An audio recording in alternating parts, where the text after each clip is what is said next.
I'm Brittany Lewis with Forbes Breaking News. The House Judiciary Committee held an emergency markup Thursday on the Protecting Our Kids Act.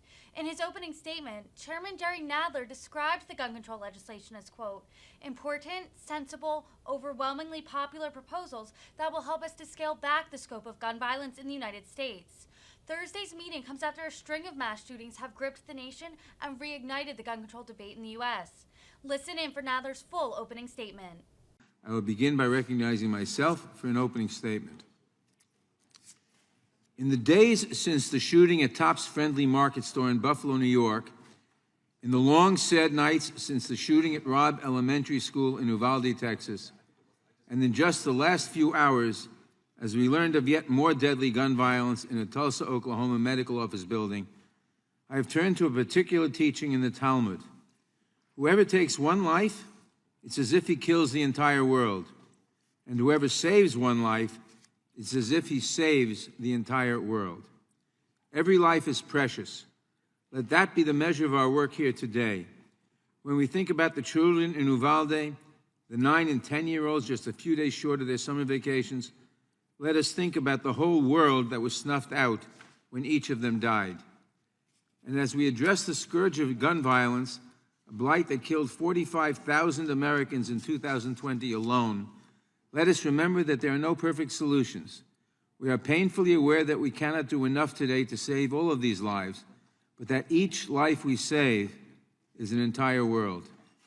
H.R. 7910, the Protecting Our Kids Act, links together important, sensible, overwhelmingly popular proposals that will help us to scale back the scope of gun violence in the United States. Representative Anthony Brown's Raise the Age Act would raise the lawful age to purchase an AR-15 semi-automatic assault rifle from 18 to 21 years old. In deeply red Wyoming, the state with the most guns per capita in the Union, this is already the law with respect to many firearms. And I note with great sadness that the suspected shooters in both Buffalo and Uvalde were only 18 years of age. Representative Robin Kelly's Prevent Gun Trafficking Act would establish new federal offenses for gun trafficking and straw purchasing, problems she is as familiar with in Chicago as we are in New York, where the vast majority of firearms used in criminal activity are transported into the city from out of state. Representative David Cicilline's Untraceable Firearms Act would ensure that ghost guns are subject to existing federal firearms regulations. A deadly weapon is a deadly weapon, even if you build it from a kit in your garage. A trio of gun storage proposals, Representative Rosa DeLauro's Ethan's Law, Representative Alyssa Slotkin's Safe Guns, Safe Kids Act, and Representative Sheila Jackson Lee's Kimberly Vaughn Firearm Safe Storage Act, would establish voluntary best practices for safe firearm storage and award grants for firearm storage assistance programs. There are nearly 400 million firearms in America today. We should at least ensure that they're stored safely and away from our children. Representative Dina Titus's Closing the Bump Stock Loophole Act would build on existing regulations banning the manufacture, sale, or possession of bump stocks for civilian use. Remember, it was the Trump administration that first enacted this ban on devices that essentially converts semi-automatic weapons into machine guns and serve no purpose other than to maximize carnage, as we learned when they were used in the deadly shooting in Las Vegas that killed 58 people in 2018.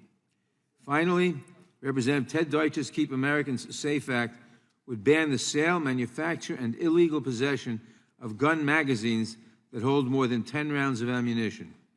High-capacity magazines are designed for mass killing and have been the accessory of choice in some of the bloodiest shootings in our history, including the 2007 shooting at Virginia Tech and the 1999 shooting at Columbine High School.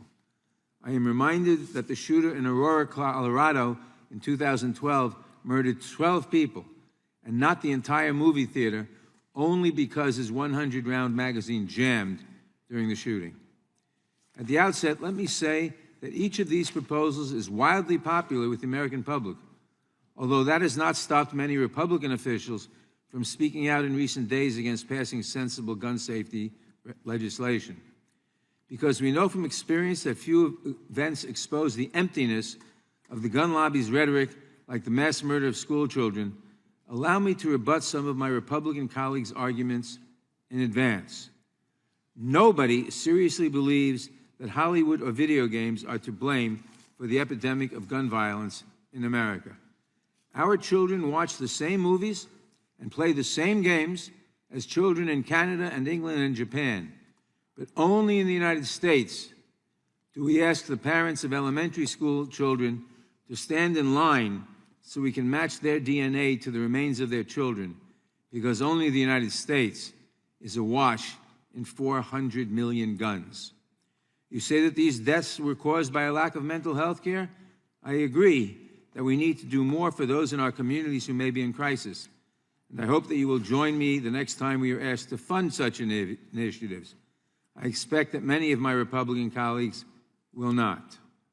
But I note again that other countries have people who are just as sick Americans, and that those countries do not experience the gun violence that we do here. You say it's too soon to take action, that we are politicizing these tragedies to enact new policies? It has been 23 years since Columbine, 15 years since Virginia Tech, 10 years since Sandy Hook, 7 years since Charleston, 4 years since Parkland and Santa Fe and the Tree of Life Synagogue in Pittsburgh. It has been 3 years since El Paso. It has been a week since we learned again that gun violence can reach any of our children and grandchildren at any time, and that no number of armed guards can guarantee their safety. It has not even been 24 hours since the last mass shooting, and who knows how long until the next one. Too soon? My friends, what the hell are you waiting for? You say that none of the solutions proposed here will stop gun violence in America? Well, there, sadly, I agree. This bill will not alone save every life we will lose to gun violence this year, but it will save some. It might have saved those children in Uvalde, and whoever saves one life, it's as if he saved the entire world. The American people are begging for us to address this crisis. Let us not wait 1 second longer. I urge my colleagues to support the Protecting Our Kids Act, and I yield back. I now recognize the ranking member of the Judiciary Committee, the gentleman from Ohio, Mr. Jordan, for his opening.